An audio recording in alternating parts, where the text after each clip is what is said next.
Slow लोरीस हे अतिशय आकर्षक प्राणी आहेत. स्लो लोरीस त्यांच्या नावाप्रमाणे खूप हळू चालतात.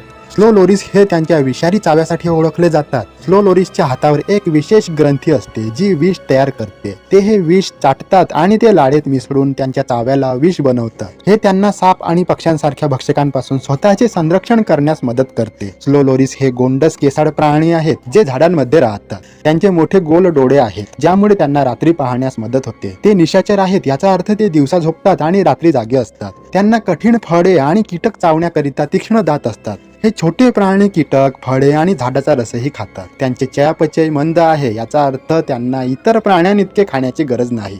ते फांद्या घट्ट पकडण्यासाठी त्यांची मजबूत पकड वापरतात. स्लो लोरीस एका फांदीवरून दुसऱ्या शाखेत उडी मारण्यास कुशल असतात. हळू असूनही ते उत्कृष्ट गिर्यारोहक आहेत आणि त्यांचा बहुतेक वेळ झाडांमध्ये घालवतात. स्लो लोरीस भारताच्या काही भागात विशेषतः आसाम आणि अरुणाचल प्रदेश सारख्या ईशान्येकडील प्रदेशात आढळतात. स्लो लोरीस एकाच अपत्याला जन्म देतात. स्लो लोरीसच्या बाळाला अर्भक म्हणतात. बाळ लोरीस डोळे मिटून जन्माला येतो. स्लो लोरीस चांगल्या आया आहेत. त्यांच्या बाळाला स्वतःहून चढण्या इतपत वृद्ध होईपर्यंत त्यांच्या पोटावर घेऊन जातात. हे प्राणी मऊ आवाज वापरून संवाद साधतात. स्लो लोरीसला जंगलात उबदार ठेवण्यासाठी जाड फर असतात. स्लो लोरीस जंगलात 20 वर्षांपर्यंत जगू शकतात. सुंदर स्लो लोरीस आणि जावन स्लो लोरीस यासारख्या स्लो लोरीसच्या विविध प्रजाती आहेत. या प्राण्यांना मोठे कान असतात जे त्यांना अंधारात चांगले ऐकण्यास मदत करतात. अंधारात अन्न शोधण्यासाठी त्यांना वासाची तीव्र भावना असते. त्यांना कीटक आणि फळे खाण्यास मदत करण्यासाठी त्यांना तीक्ष्ण दात आहेत. ते खूप लाजाळू प्राणी आहेत आणि दिवसा लपून राहणे पसंत करतात आणि सहसा मानवांना टाळतात. हे प्राणी एकटे असतात म्हणजे ते एकटे राहणे पसंत करतात.